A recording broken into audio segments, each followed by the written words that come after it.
नमस्कार दोस्तों, स्वागत है आपका आज के मुख्य समाचारों में। जी हां दोस्तों, आपको यहां पर देखने को मिलेंगी सुबह से लेकर शाम तक की तमाम बड़ी खबरें मुख्य समाचार ब्रेकिंग न्यूज अपडेट्स के रूप में। तो चलिए दोस्तों, जान लेते हैं आज की पहली खबर। संसद के शीतकालीन सत्र से पहले सर्वदलीय बैठक, सरकार की अपील, विपक्ष सदन चलने दे, कांग्रेस की मांग, अडानी मुद्दे पर चर्चा हो।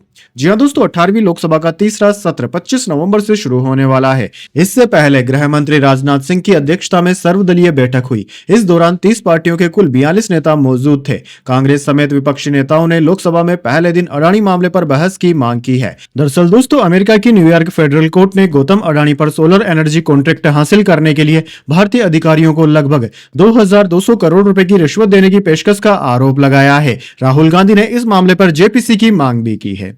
चलिए दोस्तों, जान लेते हैं अगली खबर। पाकिस्तान के खैबर पख्तूनख्वा की हिंसा में 82 की मौत, 156 घायल, हमलावरों ने महिलाओं और बच्चों को बंधक बनाया, शव सौंपने से कर दिया इनकार। जी हां दोस्तों, पाकिस्तान में खैबर पख्तूनख्वा प्रांत के खुर्रम जिले में गुरुवार से जारी हिंसा में मरने वालों की संख्या 82 पहुंच गई है, जबकि 156 लोग घायल हैं। मरने वालों में 16 सुन्नी और 66 शिया समुदाय के लोग हैं। चलिए दोस्तों, जान लेते हैं अगली खबर। संभल में जामा मस्जिद सर्वे के दौरान हुई हिंसा, पत्थरबाजी के बाद इंटरनेट हुआ बंद, 3 लोगों की मौत। जी हां दोस्तों, यूपी के संभल में जामा मस्जिद में सर्वे के दौरान हुए बवाल में 3 लोगों की मौत हो गई। जिले के एसपी ने इसकी पुष्टि कर दी है। तीनों मृतकों का नाम नोमान, बिलाल और नईम है। पुलिस अधिकारियों का कहना है कि 2 महिलाओं समेत कुछ लोगों को गिरफ्तार किया गया है। महिलाएं छत से पत्थरबाजी कर रही थी। दरअसल दोस्तों, हंगामे के वक्त मौके पर मौजूद सब इंस्पेक्टर विकास निर्वाल ने आज तक से बातचीत में कहा कि सुबह करीब 300 लोगों की भीड़ ने उनके पीछे से हमला कर दिया।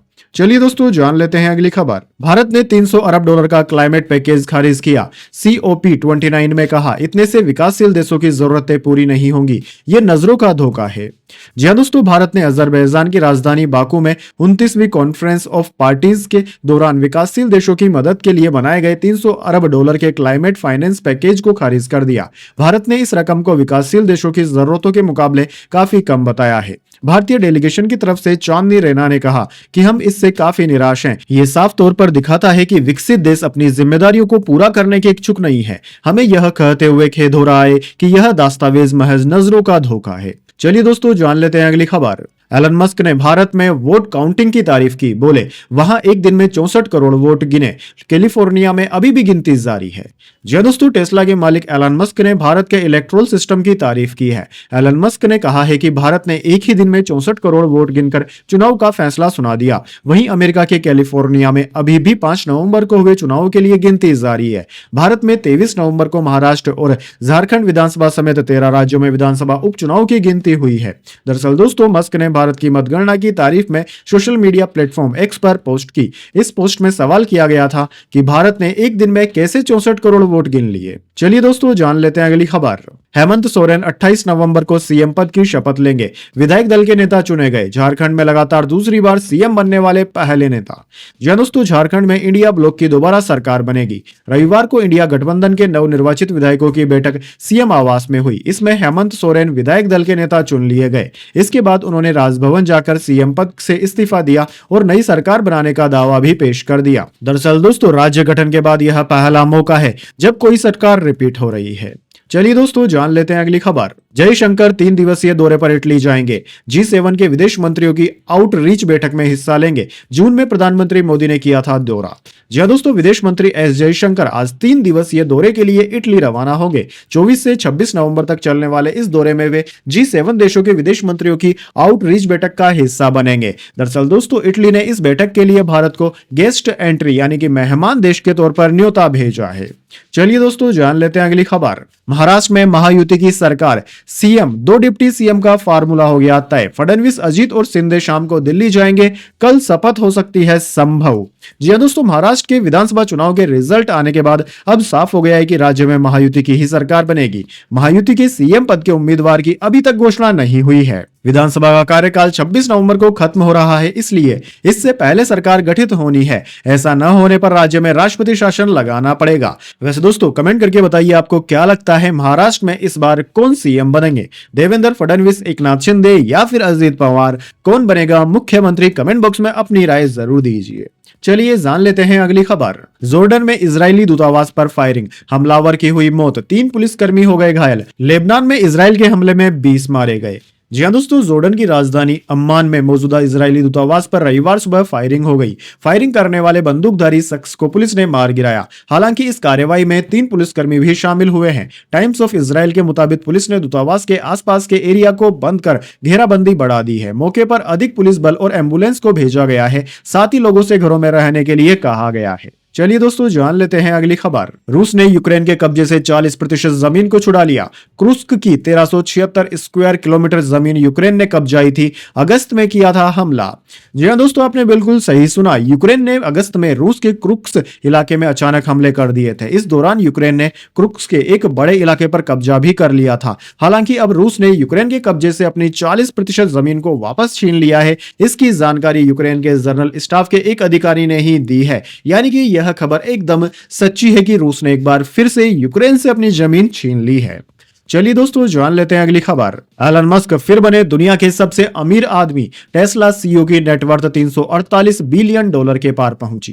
जी हां दोस्तों, टेस्ला के सीईओ एलन मस्क ने एक और इतिहास रचते हुए अपनी कुल पूंजी यानी कि टोटल नेटवर्थ को 348 बिलियन डॉलर तक पहुंचा दिया है। इसके साथ ही वह केवल दुनिया के ही सबसे अमीर शख्स नहीं बल्कि उन्हें इतिहास में सबसे अमीर व्यक्ति का दर्जा भी मिल गया है। टेस्ला के शेयरों में बढ़त और मस्क की आर्टिफिशियल इंटेलिजेंस कंपनी एआई की कीमतों ने उनके नेटवर्थ यानी कि पूंजी में जबरदस्त बढ़त की है।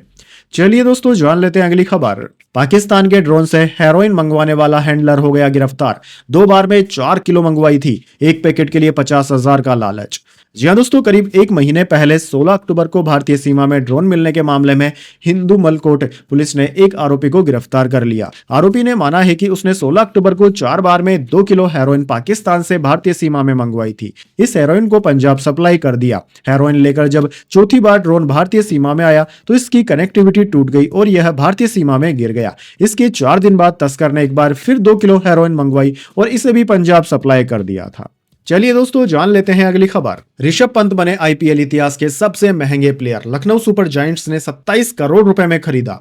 जी हाँ दोस्तों, आईपीएल 2025 की मेगा ऑक्शन का पहला घंटा काफी रोमांचक भी था। शुरुआत में कोलकाता नाइट राइडर्स के पूर्व कप्तान श्रेयस अय्यर सबसे महंगे खिलाड़ी बने थे। उन्हें पंजाब किंग्स ने 26.75 करोड़ रुपए में खरीदा, लेकिन कुछ ही देर में यह रिकॉर्ड टूट गया। विकेटकीपर बल्लेबाज ऋषभ पंत आईपीएल के सबसे महंगे खिलाड़ी बन गए हैं। ऋषभ पंत को लखनऊ सुपर जायंट्स ने 27 करोड़ रुपए की मोटी रकम में खरीदा। दिल्ली कैपिटल्स ने आरटीएम की कोशिश की, लेकिन लखनऊ ने तुरंत अपनी रकम बढ़ा दी। फिर दिल्ली ने हाथ खड़े कर दिए। इस तरह लखनऊ ने ऋषभ पंत को 27 करोड़ में ले लिया। चलिए दोस्तों, जान लेते हैं अगली खबर। 7 सीट पर जमानत हुई जब्त। मायावती का बड़ा ऐलान, अब कभी उपचुनाव नहीं लड़ेंगी। चंद्रशेखर का नाम लिए बिना कहा हेलीकॉप्टर से घूमते हैं। जी हां दोस्तों, यूपी उपचुनाव में 9 में से 7 सीटों पर जमानत जब्त होने के बाद मायावती ने रविवार को बड़ा ऐलान कर दिया। उनका कहना है कि ईवीएम के जरिए फर्जी वोट डाले जा रहे हैं। हमारी पार्टी अब कोई उपचुनाव नहीं लड़ेगी। बीएसपी को कमजोर करने की साजिश रची जा रही है। बसपा सुप्रीमो ने मीडिया से बात करते हुए कहा कि चुनाव के दौरान सरकारी मशीनरी का गलत इस्तेमाल किया गया। सभी दल हमें रोकने पर काम कर रहे हैं। वैसे दोस्तों, इस बारे में आपके क्या विचार हैं?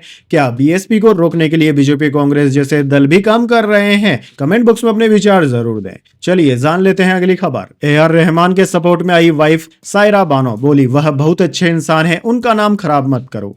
जी हाँ दोस्तों, इंडियन सिनेमा के बेहतरीन म्यूजिक कंपोजर और सिंगर AR रहमान इन दिनों अपने तलाक को लेकर चर्चा में है। हाल ही में उनकी वाइफ सायरा बानो ने सिंगर से तलाक की घोषणा की थी। दोनों शादी के 29 साल बाद अलग हो रहे हैं। वहीं सिंगर के तलाक के बाद ही उनके बैंड की मेंबर मोहिनी डे ने भी अपने तलाक की घोषणा कर दी है, जिसके बाद AR रहमान का नाम लोगों ने मोहिनी संग जोड़ना शुरू कर दिया और उनको सोशल मीडिया पर खूब ट्रोल किया गया। अब इस पर सिंगर की वाइफ ने चुप्पी तोड़ी और कहा कि ये सब करना बंद कर दीजिए। चलिए दोस्तों, जान लेते हैं अगली खबर। ट्रेन के जर्नल क्लास में सफर करने वालों के लिए बड़ी खबर। रेलवे का यह प्लान सफर बनाएगा आसान। जी हां दोस्तों, अगर आप भी देश में रेलवे का सफर करते हैं तो आपके लिए यह खबर जरूरी हो सकती है। दरअसल दोस्तों, रेल मंत्रालय से मिली जानकारी के अनुसार भारतीय रेलवे ने ट्रेन में जर्नल कोच को लेकर बड़ी प्लानिंग शुरू कर दी है।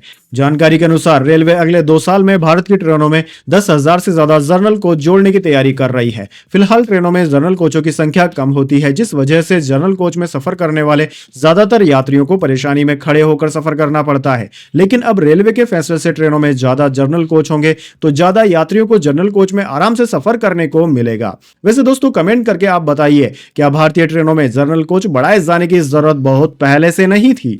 चलिए दोस्तों, जान लेते हैं अगली खबर। यूपी पुलिस की फायरिंग में हुई 3 जवानों की मौत। संभल जामा मस्जिद मामले पर बोले असदुद्दीन ओवैसी। जी हाँ दोस्तों, पश्चिम उत्तर प्रदेश के संभल जिले में रविवार की सुबह शाही जामा मस्जिद के सर्वे के दौरान हुई हिंसा में 3 लोगों की मौत हो गई। आक्रोशित भीड़ ने कई वाहनों को आग के हवाले कर दिया। भीड़ इतनी बढ़ी गई थी कि पुलिस को उन्हें नियंत्रित करने के लिए आंसू गैस के गोले और लाठीचार्ज करनी पड़ी। इस घटना पर ऑल इंडिया मजलिस इत्तेहादुल मुसल्लीन प्रमुख असुद्दीन ओवैसी ने प्रतिक्रिया देते हुए यूपी पुलिस की कड़ी निंदा की है और मामले की निष्पक्ष जांच की मांग भी की है। चलिए दोस्तों, जान लेते हैं इसके बाद अगली बड़ी खबर। लेकिन उससे पहले मेरी आपसे एक छोटी सी रिक्वेस्ट है, अगर दोस्तों आपको अभी तक हमारी न्यूज पसंद आई है तो इसे एक छोटा सा लाइक जरूर दे दीजिए, और अगर आपको पसंद नहीं आई है तो बेशक आप डिसलाइक भी कर सकते हैं। लेकिन दोस्तों लाइक और डिसलाइक जरूर कीजिए, क्योंकि दोस्तों यही हमारी मेहनत का फल होता है और इसी से हमें पता चलता है कि आपको हमारी वीडियोज पसंद आ रही है या नहीं। तो चलिए दोस्तों, जान लेते हैं अगली खबर। शेयर बाजार में इस हफ्ते उतार चढ़ाव का अनुमान। महाराष्ट्र चुनाव नतीजों से रैली आ सकती है, लेकिन इसके बाद निफ्टी में 1000 पॉइंट की गिरावट संभव। जी हां दोस्तों, शेयर बाजार में इस हफ्ते उतार चढ़ाव देखने को मिल सकता है। महाराष्ट्र चुनाव के नतीजों से लेकर एफएनओ एक्सपायरी और दूसरी तिमाही का जीडीपी डेटा जैसे फैक्टर्स पर बाजार की नजर रहेगी। दरअसल दोस्तों, महाराष्ट्र में एनडीए को एक तरफा जीत मिली है, जिससे शेयर बाजार में तेजी की संभावना बढ़ गई है। इससे पहले शुक्रवार को भी एग्जिट पोल में एनडीए की जीत के पूर्वानुमानों के बाद सेंसेक्स में करीब 2000 पॉइंट की तेजी देखने को मिली थी। यह रैली सोमवार को भी जारी रह सकती है। चलिए दोस्तों, जान लेते हैं अगली खबर। इस सप्ताह सोने और चांदी की कीमतों में रही तेजी। सोना 4048 रुपए महंगा होकर 77,787 पर पहुंचा। चांदी 90,850 रुपए प्रति किलोग्राम पर। जी हां दोस्तों, इस हफ्ते सोने और चांदी के दामों में बढ़त देखने को मिली है। Indian Boolean and jeweller association की वेबसाइट के अनुसार पिछले शनिवार को सोना 73,739 रुपए पर था, जो कि अब 77,787 रुपए प्रति 10 ग्राम पर पहुंच गया। वहीं दोस्तों, दूसरी ओर चांदी की बात करें तो चांदी, जो कि पिछले शनिवार को 87,103 रुपए पर थी, वह अब बढ़कर 90,850 रुपए प्रति किलोग्राम पर जा पहुंची है। चलिए दोस्तों, जान लेते हैं इसके बाद अगली बड़ी खबर। सात्विक चिराग का कमाल, चाइना मास्टर्स के सेमीफाइनल में पहुंचे, डेनमार्क को हरा दिया। जी हां दोस्तों, भारत के सात्विक साईराज रंकी रेड्डी और चिराग शेट्टी की जोड़ी ने शुक्रवार को डेनमार्क के किम स्ट्रूप और एंडर्स स्कॉर्प रासमुसेन की दूसरी वरीयता प्राप्त जोड़ी को हराकर China masters super 750 badminton tournament के सेमीफाइनल में प्रवेश कर लिया है। पेरिस ओलंपिक के बाद अपना पहला टूर्नामेंट खेल रहे सात्विक और चिराग ने 47 मिनट में दुनिया के दूसरे नंबर की जोड़ी पर 21-16 और 21-19 से जीत दर्ज की। भारतीय जोड़ी पिछले चरण में फाइनल में पहुंची थी। चलिए दोस्तों, जान लेते हैं अगली खबर। यजुवेंद्र चहल बने आईपीएल इतिहास के सबसे महंगे भारतीय स्पिनर। पंजाब किंग्स ने 18 करोड़ में खरीदा। जी हां दोस्तों, भारत के लेग स्पिनर गेंदबाज यजुवेंद्र चहल को पंजाब किंग्स ने 18 करोड़ रुपए में खरीद लिया है। इसी के साथ वो इंडियन प्रीमियर लीग इतिहास के सबसे महंगे भारतीय स्पिनर गेंदबाज बन गए हैं। सनराइजर हैदराबाद ने भी चहल को खरीदने के लिए अथक प्रयास किए, लेकिन अंत में पंजाब ने बाजी मार ली। यजुवेंद्र चहल का बेस प्राइस 2 करोड़ रुपए था, जिसके ऊपर सबसे पहली बोली गुजरात टाइटंस ने लगाई। चेन्नई सुपर किंग्स को भी अपने स्क्वाड में एक लेग स्पिनर गेंदबाज की जरूरत है, इसलिए चेन्नई 5.5 करोड़ रुपए तक तो गई, लेकिन उसके बाद उसने अपने हाथ पीछे खींच लिए। चलिए दोस्तों, जान लेते हैं अगली खबर। कृपालू महाराज की बेटियों की कार का हुआ एक्सीडेंट, बड़ी बेटी विशाखा की मौत, 2 अन्य की हालत हुई गंभीर। जी हां दोस्तों, ग्रेटर नोएडा में यमुना एक्सप्रेस वे पर रविवार सुबह एक भीषण सड़क हादसे में कृपालू महाराज की बड़ी बेटी विशाखा त्रिपाठी की मौत हो गई। वहीं उनकी अन्य 2 बेटियां कृष्णा त्रिपाठी और श्यामा त्रिपाठी की हालत गंभीर बताई जा रही है। दोनों को अस्पताल में भर्ती कराया गया। यह पूरा मामला दकनौर थाना क्षेत्र का है। जानकारी के मुताबिक तीनों बहनें सिंगापुर जाने के लिए दिल्ली एयरपोर्ट की ओर जा रही थी। चलिए दोस्तों, जान लेते हैं अगली खबर। जीपीएस के भरोसे जा रही थी कार, अचानक खत्म हुआ पुल और नदी में जा गिरी कार, 3 लोगों की हो गई मौत। जी हां दोस्तों, जीपीएस सिस्टम के भरोसे मंजिल पर पहुंचना खतरनाक साबित हो सकता है। दरअसल दोस्तों, बात है बरेली की। बरेली में एक कार अधूरे बने पुल से नीचे गिर गई, जिससे कार में सवार 3 दोस्तों की मौत हो गई। मृतकों के परिजनों का दावा है कि तीनों जीपीएस सिस्टम के भरोसे जा रहे थे, जिसके चलते यह कार हादसा हुआ। हालांकि अभी पुलिस ने जीपीएस सिस्टम के चलते हादसे होने को लेकर बयान नहीं दिया है। चलिए दोस्तों, जान लेते हैं अगली खबर। विराट कोहली का पर्थ में शतक से कमबैक। ऑस्ट्रेलिया उनका दूसरा होम ग्राउंड। 2018 में बेस्ट टेस्ट कैप्टन बने, यही लगाया था शॉट ऑफ द सेंचुरी। जी हां दोस्तों, विराट कोहली ने ऑस्ट्रेलिया के खिलाफ पर्थ टेस्ट की दूसरी पारी में सेंचुरी लगा दी। उन्होंने 16 महीने बाद टेस्ट शतक लगाया और फॉर्म में वापसी की। यह विराट का टेस्ट में 30वां और इंटरनेशनल क्रिकेट में 81वां शतक है। यह पहली बार नहीं है जब कोहली ने ऑस्ट्रेलिया में कमबैक किया है। दरअसल दोस्तों, विराट 2012 से इस देश में ऐतिहासिक कारनामे कर रहे हैं। चलिए दोस्तों, जान लेते हैं अगली खबर। कोहली का 30वां टेस्ट शतक, ब्रैडमैन से आगे निकले। भारत की दूसरी पारी 487 रन 6 विकेट के नुकसान पर घोषित, 534 रन का टारगेट दिया और ऑस्ट्रेलिया 12 रन 3 विकेट के नुकसान पर दूसरी पारी में जी हाँ दोस्तों, विराट कोहली ने टेस्ट करियर का 30वां शतक जमा दिया। विराट ने ऑस्ट्रेलिया के खिलाफ बॉर्डर गावस्कर ट्रॉफी के पहले मुकाबले की दूसरी पारी में नाबाद 100 रन की पारी खेली। वे सबसे ज्यादा टेस्ट शतक के मामले में ऑस्ट्रेलिया के महान बल्लेबाज डॉन ब्रैडमैन 29 जिनके शतक है उनसे आगे निकल गए हैं। कोहली और यशस्वी जायसवाल के शतकों की दम पर भारत ने अपनी दूसरी पारी 487 रन 6 विकेट पर घोषित की। इससे ऑस्ट्रेलिया को 534 रन का टारगेट मिला। दोस्तों यशस्वी जायसवाल 161 रन बनाकर आउट हुए। वहीं दोस्तों रन चेज में ऑस्ट्रेलिया ने स्टंप्स तक 12 रन पर 3 विकेट गंवा दिए हैं। चलिए दोस्तों जान लेते हैं अगली खबर। दरोगा का बेटा निकला हथियारों का तस्कर। मेरठ में 17 बंदूकों के साथ एसटीएफ ने पकड़ा। AK-47 भी कर चुका है सप्लाई।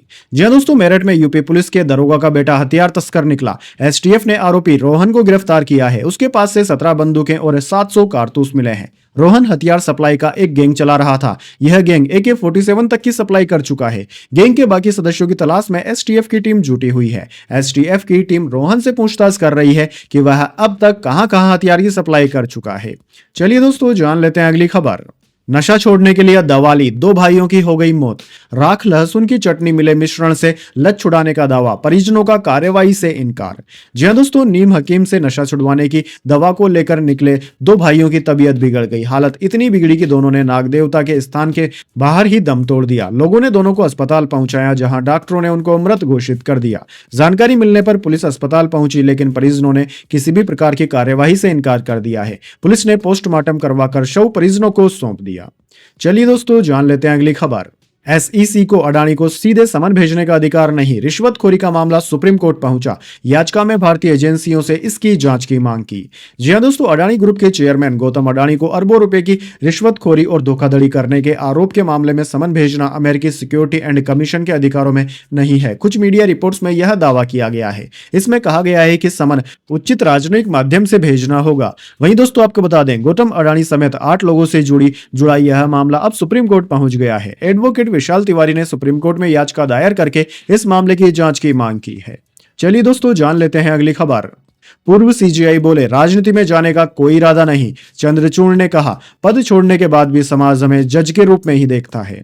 जी हां दोस्तों, पूर्व सीजीआई DY चंद्रचूड़ से पूछा गया कि क्या वे कभी राजनीति में आएंगे। इस पर उन्होंने कहा कि वे 65 साल की उम्र के बाद ऐसा कुछ नहीं करेंगे जिससे उनके काम और न्यायिक प्रणाली की ईमानदारी पर संदेह पैदा हो। चंद्रचूड़ रविवार को एनडीटीवी इंडिया के संविधान 75 कॉन्क्लेव में पहुंचे थे। दरअसल दोस्तों उनसे सवाल किया गया कि क्या रिटायरमेंट के बाद जजों को राजनीति में आना चाहिए। इसके जवाब में उन्होंने कहा कि संविधान या कानून में ऐसा करने पर कोई रोक नहीं है। हमारा समाज पूर्व जजों को कानून के रक्षक के रूप में देखता है। उनकी लाइफ स्टाइल समाज के कानूनी सिस्टम के मुताबिक ही होनी चाहिए। चलिए दोस्तों जान लेते हैं अगली खबर। अजीत पवार जीते हैं, लेकिन महाराष्ट्र को पता है एनसीपी किसकी है। चुनाव में हार के बाद बोले शरद पवार। जी हां दोस्तों, महाराष्ट्र चुनाव में महायुति के हाथों महाविकास अघाड़ी गठबंधन की करारी हार के बाद शरद पवार ने पहली प्रतिक्रिया दी है। उन्होंने कहा है कि नतीजे वैसे नहीं रहे जैसा हम उम्मीद कर रहे थे, लेकिन जनता ने अपना फैसला सुना दिया है, जिसे स्वीकार करने के अलावा और कोई विकल्प नहीं है। राजनीति से संन्यास के बारे में पूछे जाने पर शरद पवार ने कहा कि मेरे विपक्षी इसका फैसला नहीं करेंगे। मुझे क्या करना चाहिए इसके बारे में मैं और मेरे सहयोगी फैसला करेंगे। दरअसल दोस्तों आपको बता दें, शरद पवार ने महाराष्ट्र चुनाव के लिए अपनी पार्टी के प्रचार अभियान के दौरान बारामती में भतीजे युगेंद्र पवार के समर्थन में एक जनसभा को संबोधित करते हुए राजनीति से संन्यास का संकेत दिया था। उन्होंने कहा था कि मैं सत्ता में नहीं हूं, मैं राज्यसभा में हूं और आखिरी 1.5 साल बाकी है। मैं अब तक 14 चुनाव लड़ चुका हूं, मैं और कितने चुनाव लड़ूंगा। आपने मुझे हर बार चुनाव जिताया है, नई पीढ़ी को आगे लाने के लिए मुझे कहीं तो रुकना ही पड़ेगा। तो दोस्तों यह थी आज की तमाम बड़ी खबरें। इसके बाद दोस्तों बारी आती है आज के माइंड क्विज क्वेश्चन की। जी हां दोस्तों, एक आसान से सवाल का जवाब देकर आप जीत सकते हैं एक सरप्राइज गिफ्ट हमारे यूट्यूब चैनल की ओर से। तो दोस्तों आज का सवाल आपकी स्क्रीन पर आ चुका है। भारत के कौन से शहर में सबसे ज्यादा करोड़पति लोग रहते हैं? जी हां दोस्तों, अगर आप जानते हैं भारत का ऐसा कौन सा शहर है जहां पर सबसे ज्यादा करोड़पति हैं, तो जल्दी से उस शहर का नाम कमेंट बॉक्स में लिख दीजिए। अगर दोस्तों आपका जवाब होता है एकदम सही और आप चुने जाते हैं लकी विजेता के रूप में, तो आपको मिल सकता है एक सरप्राइज गिफ्ट हमारे यूट्यूब चैनल की ओर से। तो दोस्तों जल्दी से अपना उत्तर कमेंट बॉक्स में लिख दीजिए, वीडियो को लाइक कर लीजिए और चैनल को सब्सक्राइब करके बेल आइकन भी दबा लीजिए। धन्यवाद। वंदे मातरम। जय हिंद, जय भारत।